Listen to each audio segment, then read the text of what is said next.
اسلام میں لونڈیوں کے بارے میں کیا احکامات ہیں؟ کیونکہ اکثر ایتھیسٹ لوگ اسلام کو اس وجہ سے تنقید کا نشانہ بناتے ہیں۔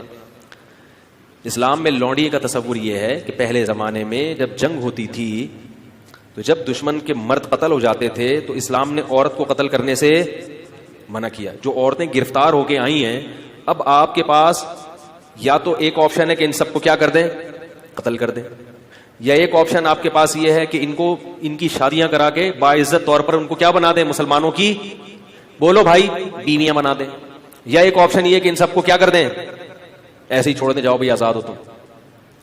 نہیں یاری بات میرا خیال ہے، اگر ان کو قتل کریں تو یہ عورت پر کیا ہے، زیادتی ہے، ظلم ہے۔ اسلام نے جنگ میں عورت کو قتل کرنے سے منع کیا۔ اگر ان کو بیویاں بنائیں تو یہ فطری طور پر کوئی بھی اس کو کے لیے تیار بولو بھائی نہیں ہوگا۔ کیوں نہیں ہوگا؟ دشمن کی شکست خوردہ عورت کو کبھی بھی کوئی شخص بیوی بنانے کے لیے، بیوی پیرالل ہوتی ہے، آپ کے ہم پلہ ہوتی ہے۔ اسلام کوئی ایسا حکم نہیں دیتا جو نیچر کے خلاف ہو۔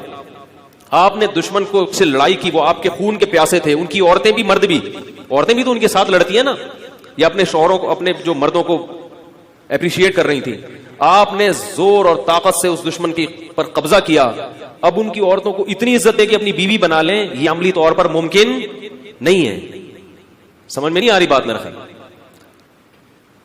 اور تیسرے آپشن کیا ہے کہ ان کو ایسے ہی آزاد چھوڑ دیا جائے۔ آزاد چھوڑیں گے تو ان کی کفالت کون کرے گا؟ وہ زنا کو پیشہ بنائیں گی۔ سمجھ میں نہیں آ رہی؟ دشمن کی مزید اولاد پیدا کریں گی۔ تو اسلام نے درمیان کا راستہ دیا کہ نہ تو ان کو اتنا پروٹوکول دو کہ بیوی بناؤ، بنانا چاہو تو اجازت دے دی، لازم قرار۔ صحابہ میں بہت سے ایسے جنہوں نے ان لونڈیوں کو آزاد کر کے بیوی بنایا۔ خود نبی صلی اللہ علیہ وسلم کی زوجہ حضرت صفیہ، وہ غلام تھی، باندھی تھی، ان کو آزاد کروا کے آپ نے ان سے باقاعدہ نکاح کیا ہے۔ نہیں یاری بات میں اجازت دے دی کہ بیوی بھی بنا سکتے ہو، لیکن واجب قرار نہیں دیا، کیونکہ مینٹلی اس کے لیے کوئی بھی فاتح قوم تیار نہیں ہوتی۔ تو درمیان کا راستہ دے دیا کہ ان کو باندی بنا دیا جائے۔ کیا مطلب؟ کہ تمہاری خدمت گزار ہوں گی۔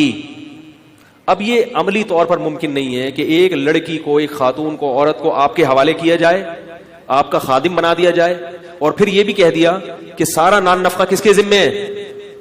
یعنی ریاست نے ان عورتوں کی ذمہ داری اپنے کندھوں پہ ڈالنے کے بجائے مجاہدین پر، ارے بولتے کیوں نہیں، تقسیم کر دی۔ ریاست اپنے ذمہ اگر ان کا نان نفقہ ڈالتی تو ریاست کو ان سے کوئی فائدہ نہیں تھا۔ اور ان عورتوں میں بھی تو سیکچوئل ڈیزائرز ہوتی ہیں۔ اب دیکھو کشمیر میں جب زلزلہ آیا بالا کوٹ میں، کئی ٹرسٹ بن گئے۔ میں اس وقت چیخ رہا تھا، حالانکہ میں بہت چھوٹا تھا اس وقت عمر میں چیخ رہا تھا کہ اس وقت مہم چلاؤ، یہ عورتیں جن کے مرد قتل ہو گئے یا بیچارے شہید ہو گئے ہیں زلزلے میں، ان کی شادی کا کوئی انتظام۔ سب سے بہتر عورت کی کفالت کا طریقہ کیا ہوتا ہے؟ کسی مرد کے حوالے کر دی جائے اور اس مرد پر اس کی ذمہ داری ڈال دی جائے، اور اس مرد کے بھی مفاد اس سے وابستہ کر دیا جائے۔ لیکن ہمارے یہاں ان چیزوں پہ کوئی بات بھی کرے تو کیا ہوتا ہے، اس کو بیوقوف سمجھتے ہیں لوگ۔ عیدی سینٹر حل تھوڑی ہے ان مسائل کا۔ تو اسلام نے یہ نہیں کہا کہ ریاست ان کی ذمہ داری اٹھائے گی۔ اسلام نے کیا کیا؟ وہ مجاہدین پر اس کو تقسیم کر دیا اور باندی بنا دیا کہ تم اس کے مالک ہو، سمجھ رہے؟ اور اس مالک ہونے کا تم کیا فائدہ اٹھاؤ گے کہ یہ تمہاری خدمت کرے گی، اور یہ کیا فائدہ اٹھائے گی کہ اس کی ساری زندگی ذمہ داری بولو بھائی نان نفقہ کس کے کندھوں پر ہے؟ تمہارے کندھوں پر۔ تو اس سے بہتر صورت ممکن، سوٹیبل کوئی صورت ہو ہی نہیں سکتی تھی۔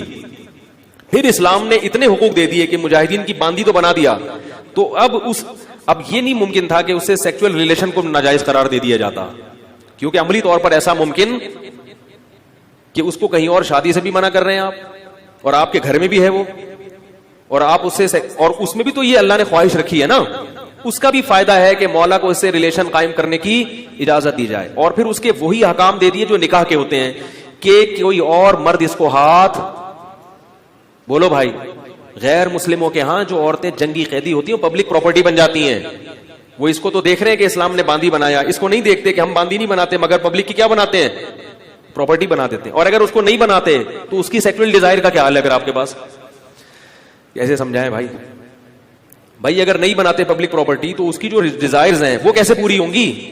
تو اسلام نے بہترین حل دیا تھا کہ ان کو بیوی نہ بناؤ بلکہ کیا بنا دو، باندی بنا دو، اور ساری ذمہ داری کس پہ ڈال دو؟ اس کے مولا کے کندھوں پہ ڈال دو۔ اس سے پھر اس کو کچھ پروٹوکول بھی دیے اسلام نے۔ وہ پروٹوکول کیا دیے؟ نمبر 1 قرآن نے کہا کہ قسم کھا کے اگر توڑ دے تو غلام یا باندی آزاد کرنی پڑے گی. اگر قسم کھا کے آپ نے توڑ دی, آپ کی ملکیت میں اگر باندی یا غلام ہے تو وہ آزاد کیے بغیر کفارہ ادا